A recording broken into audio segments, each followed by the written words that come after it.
और गवाहों को मद्देनजर रखते हुए अदालत इस नतीजे पर पहुंची है कि मुलजिम को गरम तवे पर भुनी हुई लाल मिर्चों के साथ तवे पर जब तक रखा जाए जब तक इसके पिछवाड़े से धुआं ना निकल जाए।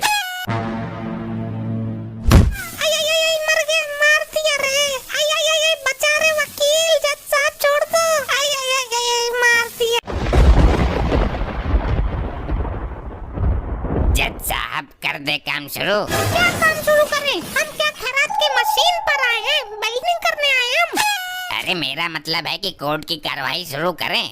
बड़ा ही छपरा लौंडा है ये, इतना छपरा है तो इसकी मम्मी कितनी छपरी होगी। इन जज साहब की वजह से मैं मर्यादा में हूँ, वरना ऑर्डर वाला हथौड़ा लेकर तेरी खोपड़ी फोड़ देता अभी तक। अरे ये है तो छोटा पर मोटर बड़ी वाली फिट हुई है इसमें। हाँ जज साहब, लोग कहते हैं कि मैं अपनी मम्मी पर गया हूँ। जज साहब ये देखने में जितना सीधा लग रहा है अंदर से उतना ही नकचढ़ा है।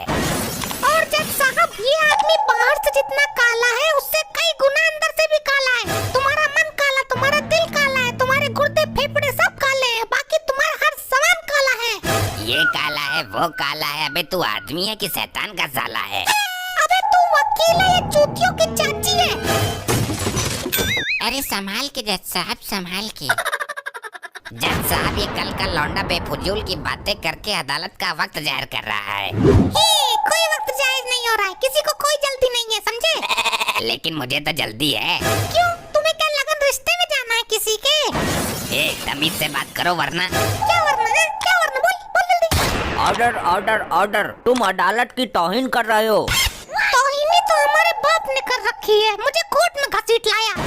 अरे दूसरे पक्ष को भी बोलने का मौका दो, इतना तो तुम्हारा वकील भी नहीं बोल रहा है। हाँ हाँ कार्रवाई शुरू करो। अगर तूने इस बार बीच में अड़ंगा लगाया ना तो सजाए मौत दूंगा तुझे। जज साहब ये जो कटघरे में लाचार खड़ा है ये लौंडे का बाप है। इनके साथ बड़ा ही शर्मनाक और दर्दनाक हादसा हुआ है।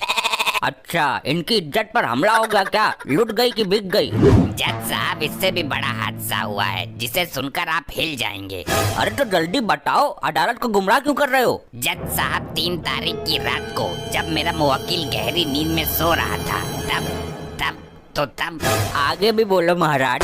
आगे बताते हुए मेरी आत्मा रो रही है जज साहब। तब इसने मौका पाकर उसके अबे आगे बोल, कल सुबह पनवेल निकलना है हमें। उसके पिछवाड़े में मिर्ची भर दी पिसी हुई, वो भी 2 पैकेट। क्या ये केस तो दुनिया से ही निराला है, ऐसा देश में पहली बार हुआ है। जज साहब बाप के साथ ऐसा क्रूर व्यवहार करते हुए इसका कलेजा नहीं कांपा। ऐसी शर्मनाक हरकतें करने के लिए इसे कड़ी से कड़ी सजा दी जाए। कड़ी से कड़ी मतलब तू क्या मुझे कोल्हू में पिसवाएगा? जज साहब ये मेरे मुवक्किल पर गंभीर आरोप लगा रहे हैं। जज साहब ये सच है, बिल्कुल सच, और इस सच को दुनिया की कोई भी ताकत झुठला नहीं सकती। आप बताइए क्या ये सच है? कांड हुआ आपके साथ? जी जज साहब हुआ तो है, मुझे ही पता है कि क्या बीत रही है मुझ पर। जज साहब वो है ऊपर जिससे कह रहे वो मेरा वकील है, 2-4 अक्षर पढ़ लेते तो ये नौबत नहीं आती। जज साहब मेरा मुवक्किल आज चश्मा घर पर भूल गया है, इसलिए ये दिक्कत आ रही है। जज साहब जिस दिन से हादसा हुआ है मुझे रात को नींद नहीं आती। तो दिन में सो जाया करो, नींद तो दिन में भी आती होगी ना। मेरी बात पूरी हो जाने दो, बीच में बोलता है पागल। बाप को बदमाशी सिखा रहा है। बोलिए, आप बोलिए, निश्चित होके बोलिए। जज साहब उस हादसे के बाद मेरे पिछवाड़े की तो दुर्गति हो गई। पूरे दिन सुलगता रहता है, हर समय इसमें आग ही आग निकलती रहती है। मैं अपना ज्यादातर समय पानी के टब में बिताता हूँ। जज साहब मुझे इंसाफ चाहिए, इंसाफ। जज साहब इंसाफ चाहिए। ऐसा आग फेंकने वाला अद्भुत पिछवाड़ा हमने पहली बार देखा है। जज साहब मेरे पिछवाड़े में तो अभी भी लपटें खड़ी हो रही हैं और तुम मजे ले रहे हो। ओह सॉरी, मेरा मतलब है कि ऐसा अद्भुत केस मैंने पहली बार देखा है। अरे वकील तू कैसे ढीला पड़ा है? तू भी कुछ बोलना, ऐसे तो दूसरी पार्टी केस जीत जाएगी। वाह, बहुत अच्छी कहानी बनाई मेरे मुवक्किल को फंसाने के लिए। ऐसे तो हर समय किसी के पिछवाड़े से आग नहीं निकल सकती, चाहे पिछवाड़े पर बम ही क्यों ना फटा हो। बहुत अच्छे, जिस पर गुजरती है उसी को पता चलता है। मैं जज साहब से गुजारिश करूंगा कि वकील साहब को आग का एहसास कराने के लिए इनके साथ भी मिर्चियों का प्रयोग किया जाए। अरे नहीं, इसकी कोई जरूरत नहीं है, मान ली मैंने आपकी बात। देखा जज साहब, जब वकील साहब कल्पना मात्र से ही इतना डर गए तो मेरे मुवक्किल पर क्या बीती होगी। इनके साथ इतना भयानक हादसा हुआ है। सजा दो जज साहब, कड़ी से कड़ी सजा दो। अबे वकील, क्या कर रहे हो तुम? मुझे केस में जान नहीं दिखाई दे रही। अगर मैं हार गया तो तेरे पिछवाड़े में भी मिर्ची भर दूंगा। मेरा बाप आज भी 1.5 घंटे कमोड में बैठता है, बिना बात के टंकी खुली रखता है। आपके पास क्या सबूत है कि मेरे मुवक्किल ने मिर्ची भरी है? हमारे पास गवाह है। कौन सा गवाह? कैसा गवाह? खुदा गवाह। ये तो मूवी है, गवाह किधर है? कोई जीता जागता सबूत पेश करो। हमारे पास गवाह है, हकीम लंगड़ा। हकीम लंगड़ा? हमारा नौकर? यो गवाही देगा मेरे खिलाफ? पर ये तो बहरा है। हकीम लंगड़ा को पेश करो।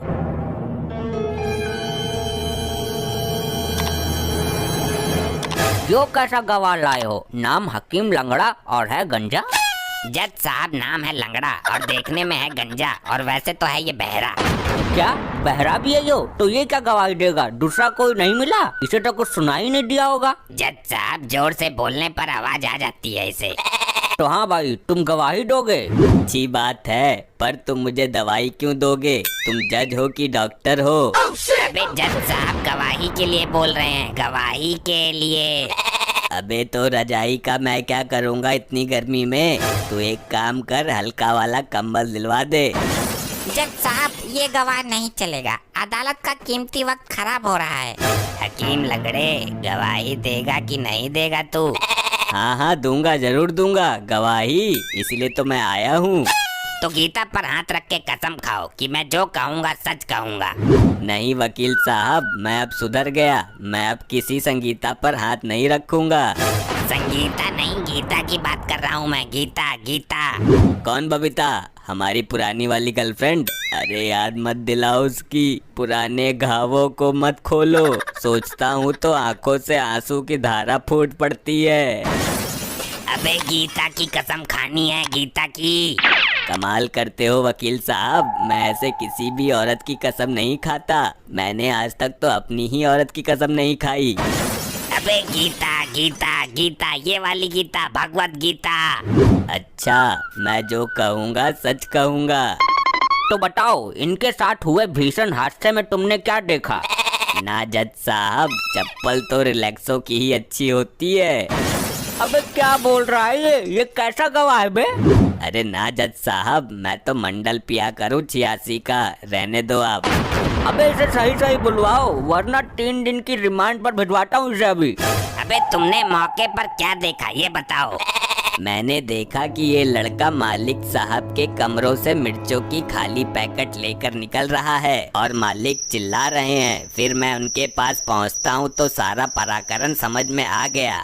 जज साहब, सुना आपने? अब केस बिल्कुल 300 फीट के पानी की तरह क्लियर है। इस युवक को कड़ी से कड़ी सजा देकर मेरे मुवक्किल को इंसाफ दिया जाए साहब। जज साहब, ये एक फर्जी गवाह है, उसे खरीदा गया है। जब उसे सुनाई नहीं देता तो चिल्लाने की आवाज कैसे सुन सकता है वो? तुम केस हार गए, उसे तेज आवाज सुनाई देती है। तुम्हें अपनी सफाई में कुछ कहना हो तो कहो। मैं नहा के आया हूँ और दांत भी साफ किए हैं। अरे ये नहीं, अपने बचाव में कुछ कहो, झूठ मूठ कुछ भी बोल दो।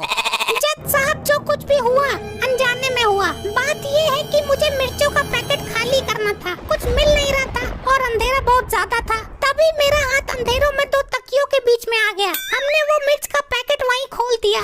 फिर बाद में पता चला कि वो तकिया नहीं था, बल्कि हमारा बाप उल्टा होकर सो रहा था। मतलब ये कर्मकांड तुमने ही किया है? चलो ये तो साबित हो गया। अरे वकील साहब, ये केस तो हार गए हम।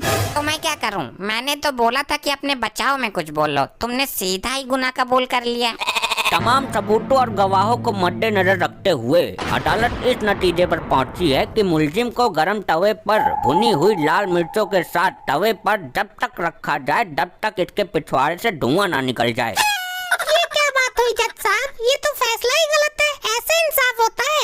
जज के फैसले पर उंगली उठाता है, सवाल खड़े करता है। तुझे 3 दिन के लिए रिमांड पर भिजवा दूंगा। ये सब इसी की वजह से हुआ है। ए, दिखता नहीं है? उसने इसे मारा है, तू भी मार। अबे मुझे नहीं मारना था, उसे मारना है। अबे भाया, उस लौंडे को पेलना है। रहने दे, तू अब किसी और को लपेटेगा।